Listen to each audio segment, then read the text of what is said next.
think this is probably the best that I have. Okay. Hi, everyone. My name is Catarina Gamboa, and today I'm presenting you our ongoing work on Latte, lightweight aliasing tracking for Java. And this is a joint work between CMU, Brown, and the University of Lisbon. But before starting going into the work, I want to do a small demonstration with all of you, if you're up for it. Okay, so please use your arms to point at someone else in the room other than yourself. Everyone, please. Okay, now everyone look around and try to see who is directly pointing at you. Okay, you just came, but you can point at someone in the room. Okay, so if we look around, seeing who is directly pointing at you is not very difficult, but now try to see who is indirectly pointing at you. So who is pointing at someone that is pointing at you, the transitive relationships in our pointings. That makes it a little bit harder. You can drop your arms now. And if you're online, I'm sorry, it's even harder to figure out if someone is pointing at you. And so this small exercise just shows a little bit of aliasing. So if each of our arms is a pointer in a program, we might be aliasing other values. And so it shows how difficult it is to track aliasing. But aliasing happens everywhere, for example, in languages like Java, like we are studying in here. So if it is difficult to track it, why do we really need to do it? And our main motivation in here is software verification. So in some verification techniques, like Liquid Java, we can add refinements to the types of the language. For example, if we have an account, we can have a field that is the amount, and when we try to withdraw some value, we want to make sure that this value is smaller than the one that we have in the account. So in these verification techniques, we can then verify these values. For example, if we have an account with 500 euros, dollars, wherever, if we try to withdraw more than that value, it will give us an error. But now let's say that we don't want to withdraw only from one account, but from two accounts, A1 and A2. And we still want to make sure that we have enough money in the accounts to withdraw. The most obvious implementation would just be to withdraw from each of them. But what happens if A1 and A2 are aliases? We might be trying to withdraw more money than we should from the accounts.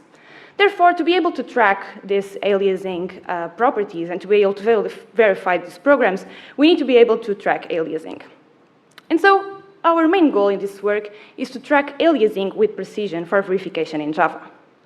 However, most approaches with this goal do not have a focus on developers. They usually focus on expressiveness and usually include a lot of concepts that lead to a complex mental model that is both difficult to understand and use. So our second goal for this work is to have a low overhead for developers, both while writing code and while understanding the errors. And with these objectives in mind, we started going through the related work. And there are some current solutions for type systems that track and restrict aliasing. One of them using uniqueness, that says that a unique variable contains the only reference to the object it holds, otherwise it contains null. Another option is using ownership, where we have object-level privacy by preventing objects from being accessed outside of their enclosing encapsulation boundaries. So when comparing these two, we see that ownership actually does not usually provide the precision that we need for automated verification, especially when compared to uniqueness, since it permits aliasing within ownership bounds and contains a lot of may-alias relationships. So with this in mind, we started going through other of the related work, and they usually fall into one of four downfalls in regards to our goal.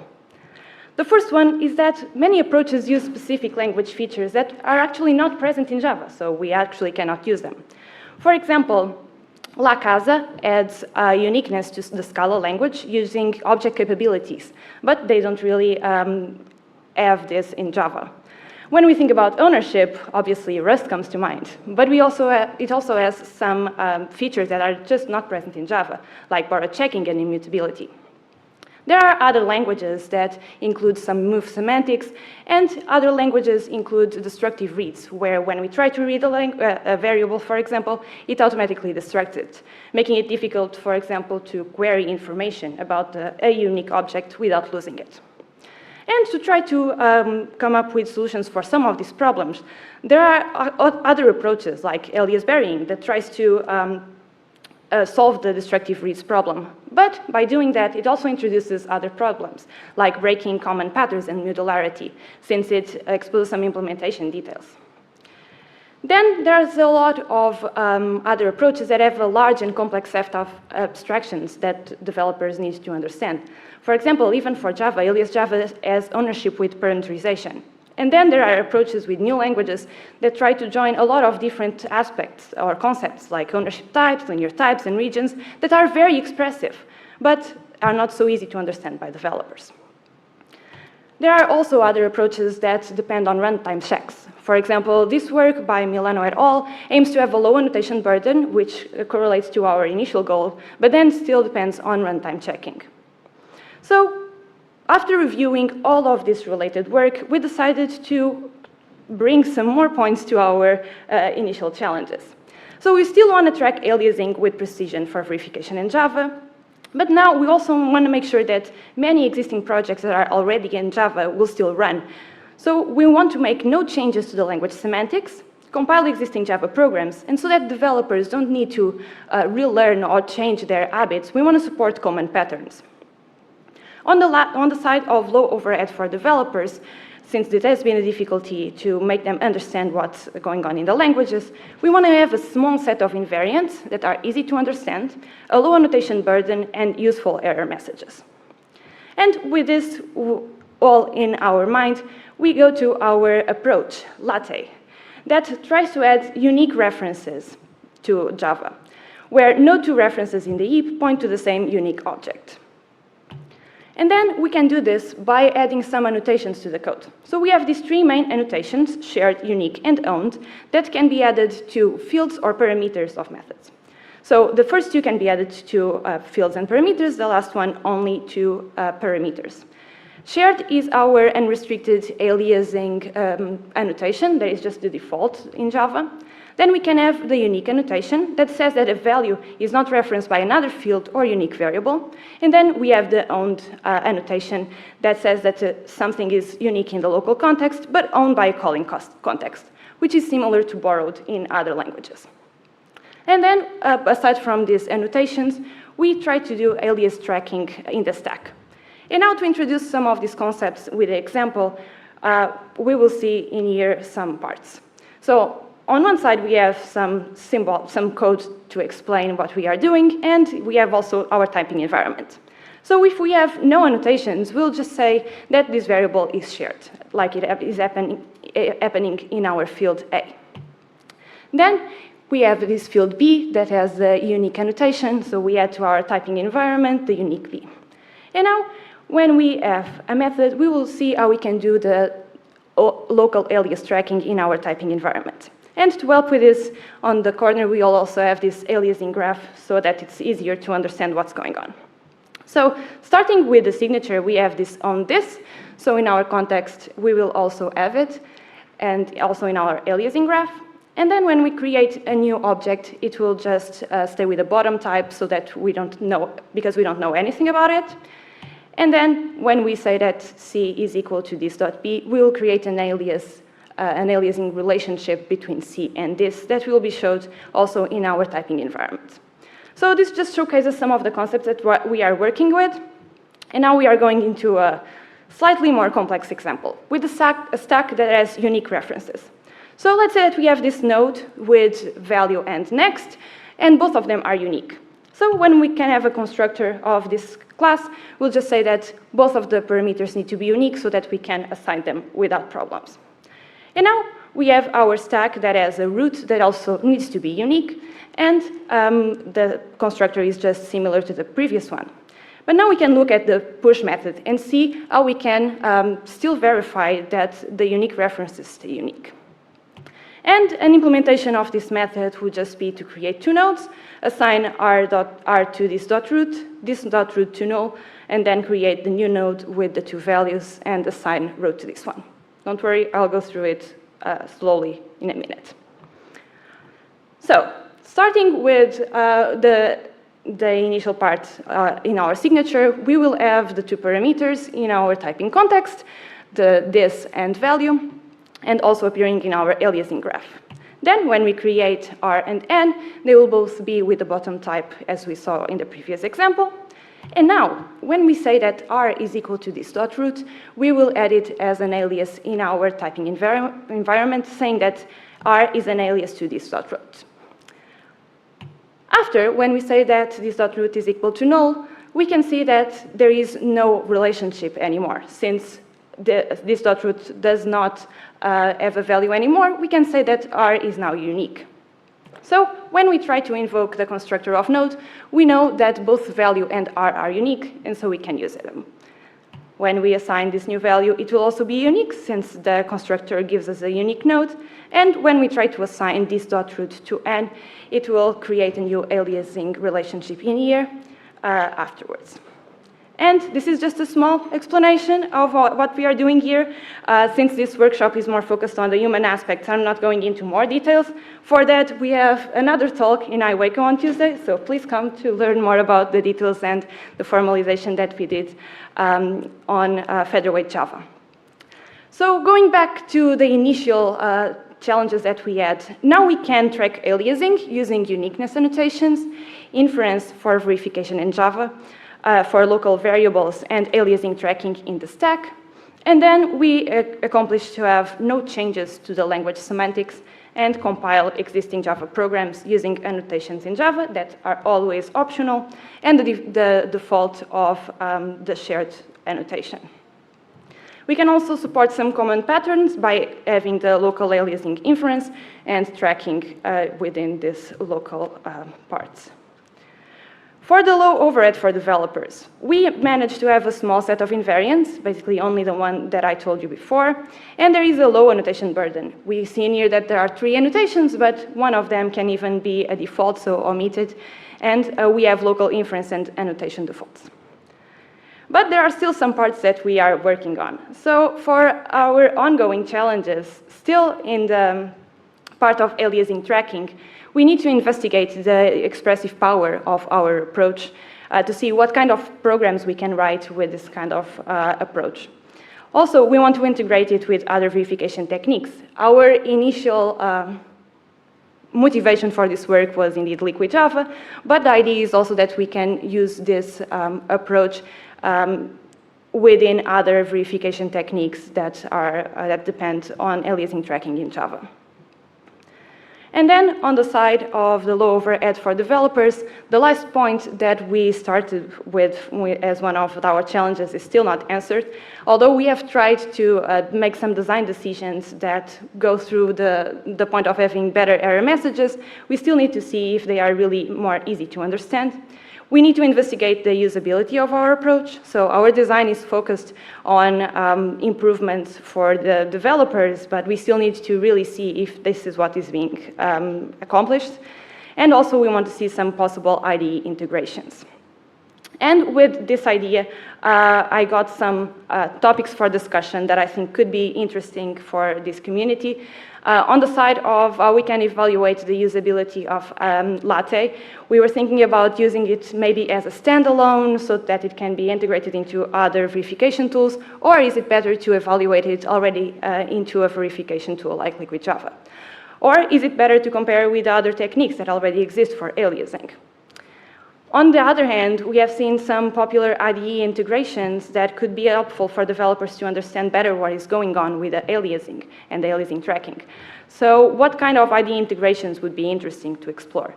Maybe it could be helpful to visualize the type checking context, as we did in here a little bit, or have some aliasing highlighting, as we saw in other projects in the past. All of these are questions that we want to explore and also get some opinions from the community. And with this, I finish my presentation, and thank you very much. We are open for discussion.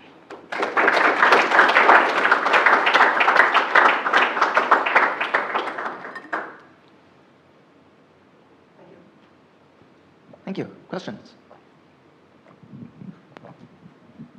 Thanks for the shout out at the end.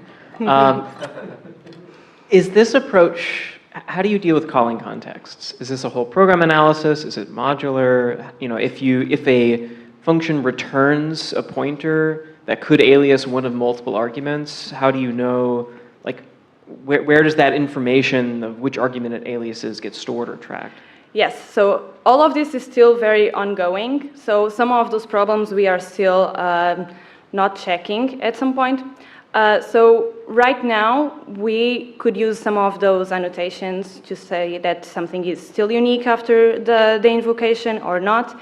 And we are just being very restrictive in the sense that if we say that something is unique and something changes to be aliased to something else and we cannot track the aliasing anymore, it just becomes shared and we cannot see anything about it. So we want to be as precise as possible, which means that we will also be conservative in the sense of things that we can give to developers. So if they are unique, we can track them. If there is some other connections that make them not unique, we will not be able to keep tracking them. Okay, that's really interesting. So I guess a follow-on is, I think a really interesting direction that kind of intersects between the core analysis and the human factors is about this issue of modularity. Because the way that Rust achieves this, right, is lifetimes and lifetime polymorphism specifically for functions. And which I think is interesting because on the one hand, everybody hates lifetimes. Every user finds them confusing. Nobody likes learning about them. It's the thing everyone complains about. You know, it litters your Rust source code. But at the same time, it is the thing that enables Rust to make aliasing analysis modular.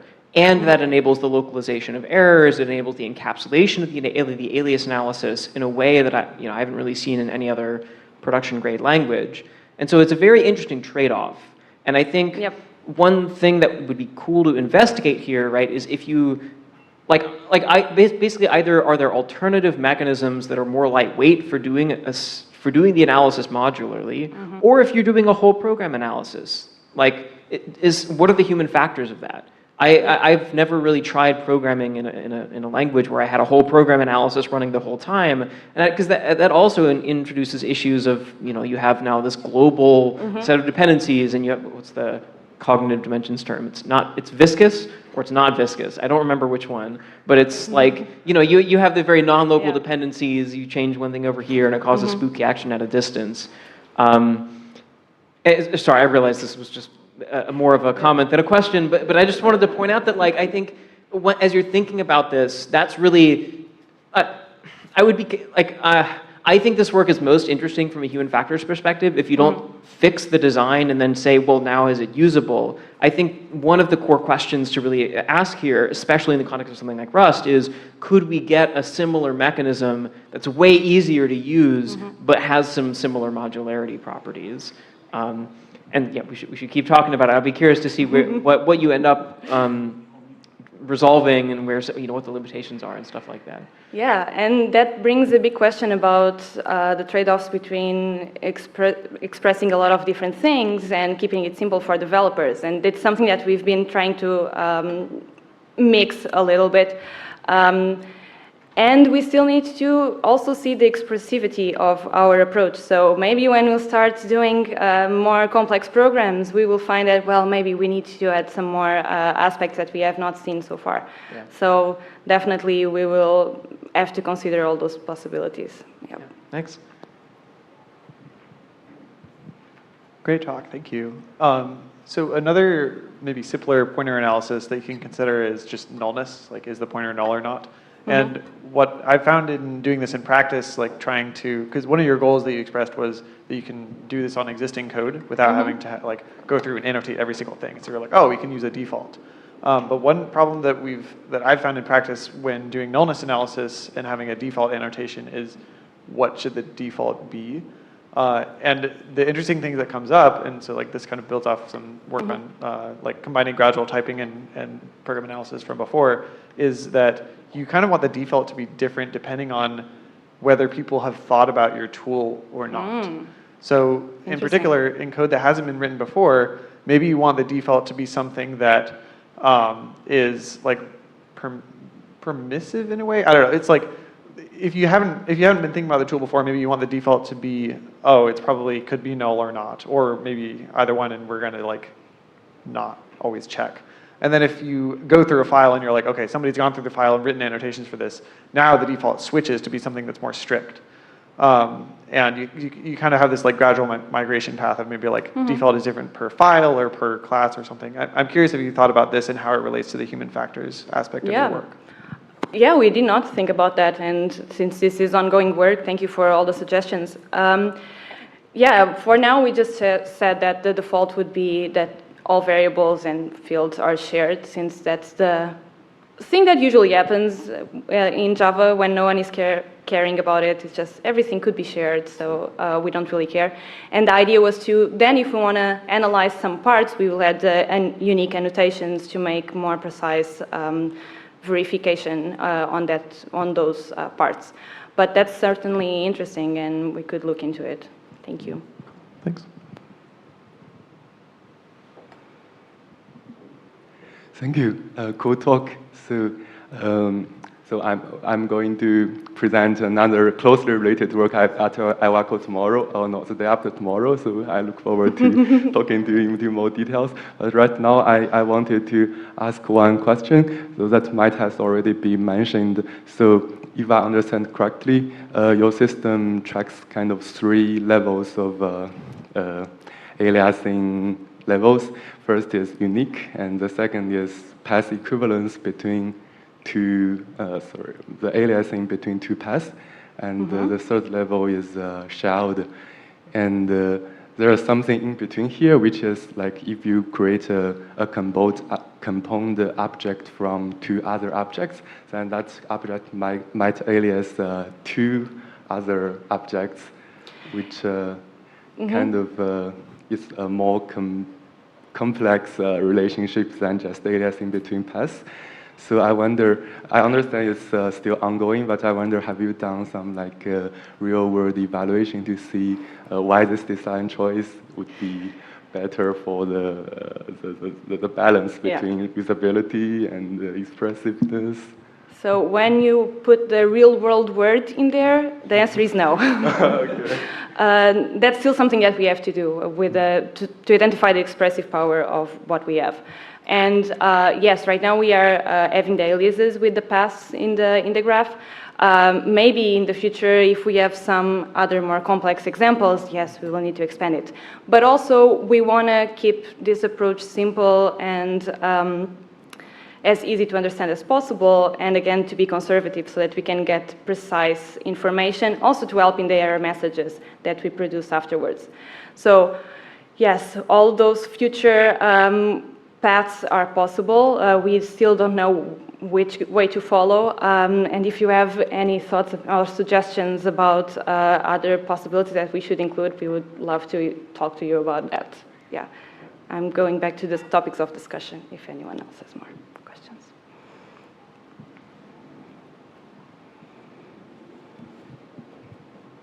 So I'll ask a question that's too hard to answer, but I'll ask it anyway. Okay. You know, we have this problem where, on the one hand, if you want to optimize for usability, then you want to keep things simple and have a small number of choices, each of which is easily explained. So here you pick 3, and then you try to argue that with only these 3, you can do a lot. And then inevitably, someone comes to you and says, but if only I had a 4th, then my life would be so much easier. Can you please add support for a 4th? And you think, oh, you know, you look like a nice person. Yeah, okay. I mean, I don't want to. So, and then you end up with C++.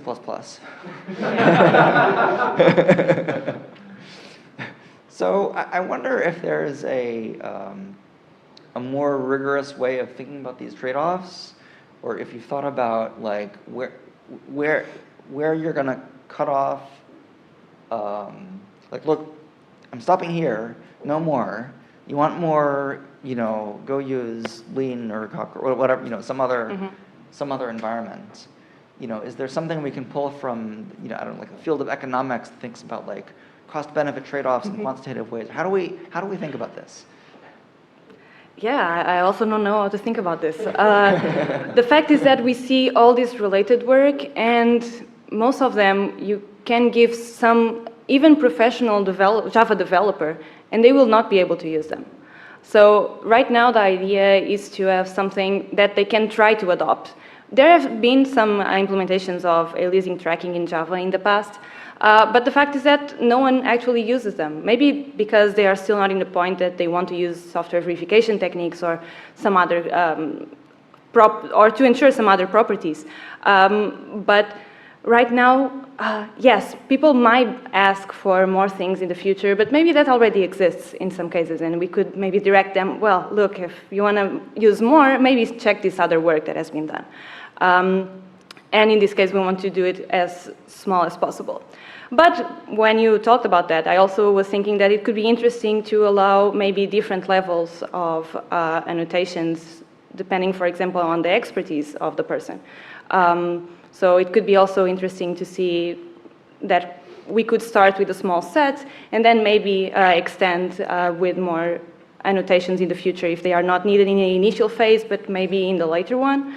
I don't know, but the trade-offs between the expressive power and the usability are always difficult to measure. And yeah, maybe if you find something from the field of economics, let me know.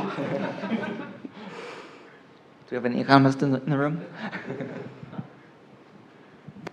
To add to that, I mean, I should clarify, I'm Conrad. I am one of the people on this. I've been doing a little bit of thinking on this, and there's one important distinction of this work from other work, and that is that this is completely separate from like the logic layer of the verification. And we can actually use that to get to some of what you were talking about, like how do we address more complex stuff. And the idea here is that uniqueness gives you very interesting properties that make it easy to reason about both in tools and by people. And so that's really nice to have. And so that's sort of like the main trade-off of our tool is that we just care about uniqueness.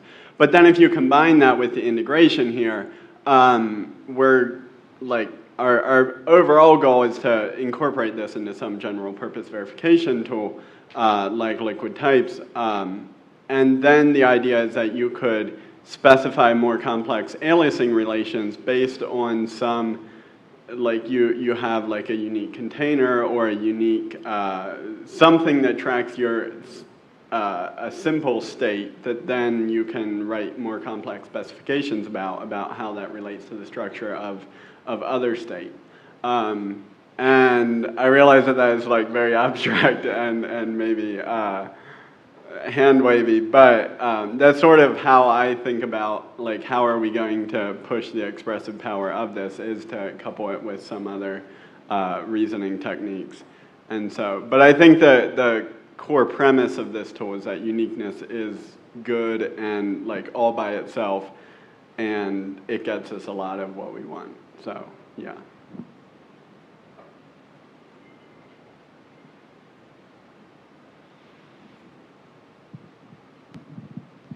So I guess, you know, a gradual approach is one option. I wonder, I'm just sort of thinking out loud, right? Like, is there, so a gradual approach involves a lot of, I'll say, compatible approaches with sort of a question of when you're going to do the checking, right? But I wonder, I'm just thinking about this HETI project, if you're familiar with HETI, where you have actually different incompatible languages, and then you have like more stitching to do with the seams if you're going to allow them to work together. I don't know if there's something there either. Any last questions?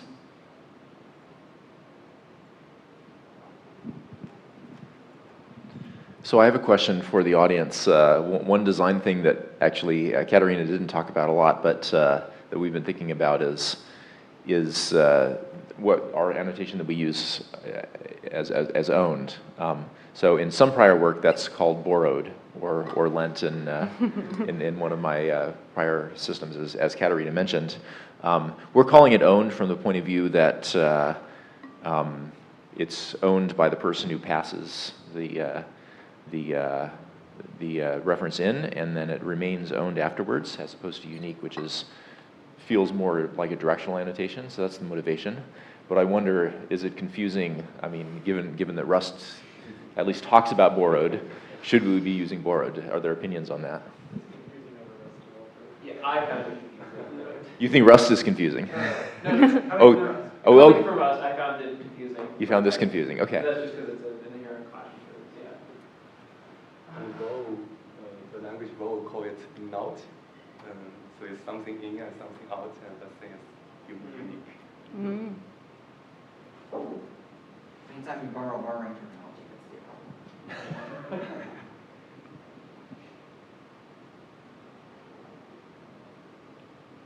So I can also ask, do you have any ideas about how we can evaluate the usability of Latte?